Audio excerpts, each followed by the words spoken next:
Hello student, आज हम auditing में एक बहुत ही इम्पॉर्टेंट टॉपिक पढ़ेंगे जो कि है आपका वाउचिंग। वाउचिंग आपके एक्सटर्नल के रिगार्डिंग बहुत ही इम्पॉर्टेंट टॉपिक है, जैसे कि मैंने आपको क्लास में भी बताया हुआ है। तो ऐसे करके डायरेक्ट वाउचिंग ना करके आपको एक स्टेटमेंट वाइज भी आ सकता है, जैसे कि vouching is the backbone of auditing या vouching is the essence of auditing. ठीक है, इस तरीके से स्टेटमेंट वाइज भी आ सकता है, या फिर एक क्वेश्चन आपका ऐसा भी हो सकता है, what do you understand by the term vouching, explain it's importance और इट्स ऑब्जेक्टिव्स, इस तरीके से, या फिर define vouching and point out it's objective and importance, या फिर कोई स्टेटमेंट टाइप में आ जाएगा। तो ठीक है, तो उसको करने के लिए सबसे पहले आपको वाउचिंग के बारे में समझना होगा कि वाउचिंग एक्चुअल में होती क्या है। अगर स्टेटमेंट वाइज भी क्वेश्चन आए तो आप इसको अटैम्प्ट कीजिएगा। जब आपको ये समझ आ जाएगा तो आप उसको लिख सकते हो। ठीक है, तो वाउचिंग क्या होता है? बेसिकली जो ऑडिटर होता है उसको वांट्स होती है प्रूफ करने की अपनी ट्रुथफुलनेस, चाहता है वो अपनी ट्रुथफुलनेस और करेक्टनेस अकाउंटिंग रिकॉर्ड्स की प्रूफ करना। ये किसकी सहायता से कंप्लीट होता है? With the help of vouching. जैसे कि कोई कमर्शियल कंसर्न हो गई जहाँ पर ट्रांजैक्शन टेक प्लेस लेती हैं, तो वो सपोर्टेड होती हैं बाय ऑथेंटिक वाउचर। तो इस तरीके से वाउचिंग क्या है? ये act of examining documentary evidence है in order to ascertain the accuracy and authenticity of entries in the books of accounts is called vouching, जैसा कि मैंने अभी आपको बताया। ठीक है, तो जो no commercial concern can make entry of the transaction in the account books without proper voucher. ठीक है, तो जानते हैं वाउचर क्या होता है। सबसे पहले वाउचर एक डॉक्यूमेंट्री एविडेंस है इन सपोर्ट ऑफ ट्रांजेक्शन। ठीक है, वाउचर का मतलब होता है एक तरीके से एक सच एविडेंस है जो on the basis of which commercial और मैन्युफैक्चरिंग कंसर्न रिकॉर्ड करती है अपने ट्रांजेक्शन को अपने बुक्स ऑफ अकाउंट में। ठीक है, एक वाउचर हो सकता है, एक रिसीप्ट हो सकता है, कोई इनवॉइस हो सकता है, कोई एग्रीमेंट हो सकता है, या फिर एक रिटन रिक्विजिशन हो गया, जैसे कि स्लिप हो गई, और कहूँ तो short any suitable written evidence हो गया जो कंफर्म करता है आपकी रिटन ट्रांजैक्शन को। ठीक है, तो ये तो हो गया वाउचर। अब वाउचिंग की डेफिनेशन देखते हैं। वाउचिंग का मतलब होता है testing the truth of items appearing in the books of original entry. मतलब क्या है वाउचिंग? ये J.R. बार्टली बॉय ने ये डेफिनेशन दी है। वो बोलते हैं कि vouching means testing the truth of items appearing in the books of original entry. ठीक है, अब एक डेफिनेशन और दी है रोनाल्ड ए इरिश ने। उन्होंने बोला है vouching is a technical term. वो बोल रहे हैं वाउचिंग को एक टेक्निकल टर्म जो रेफर करती है इंस्पेक्शन ऑफ डॉक्यूमेंट्री एविडेंस जो सपोर्ट करती है, सस्पेक्ट करती है किसी ट्रांजैक्शन को। ठीक है, तो ये तो हुआ वाउचिंग और वाउचर।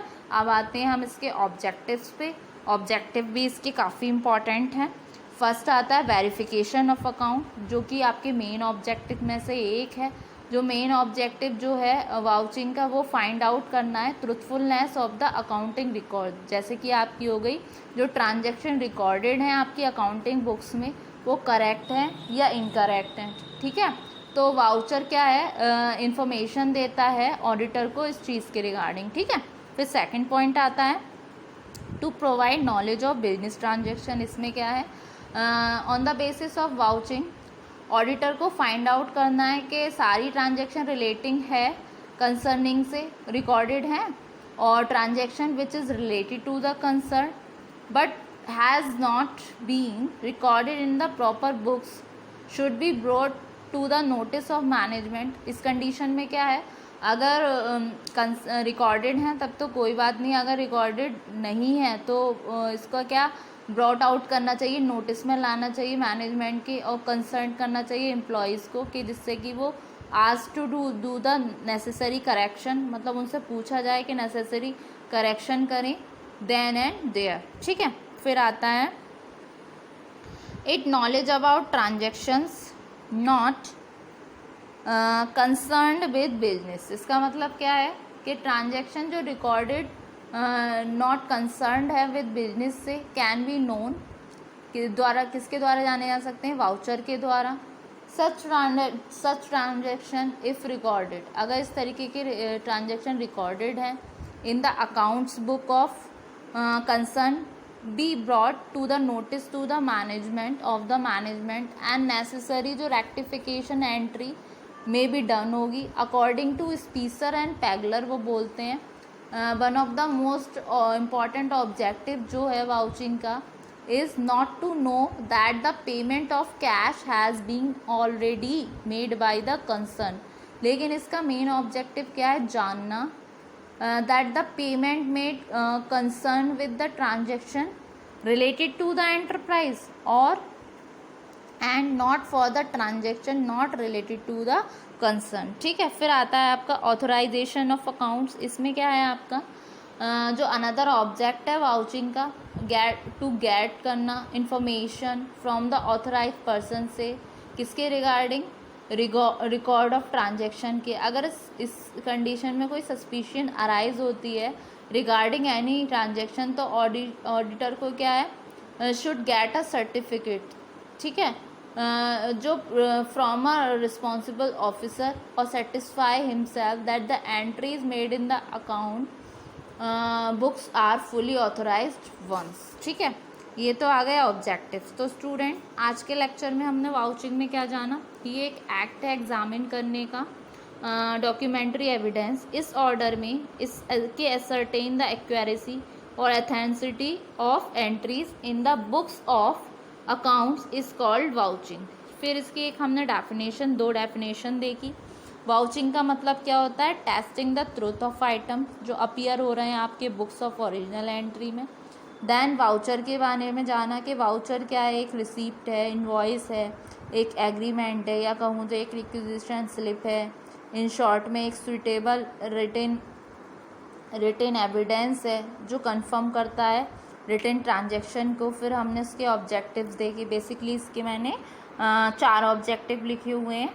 फर्स्ट में आपका ये वेरिफिकेशन ऑफ अकाउंट, ये one of the main objective है। फिर सेकंड आता है to provide knowledge of business transaction. Then है आपका फिर आता है आपका to provide knowledge of business transaction. Then आता है आपका it knowledge about transaction not with business. फिर आता है आपका ऑथराइजेशन ऑफ अकाउंट्स। तो होप सो स्टूडेंट आपको आज वाला लेक्चर समझ आया होगा वाउचिंग के बारे में। नेक्स्ट वाले वीडियो में भी हम इसी टॉपिक को अभी कंटिन्यू करेंगे।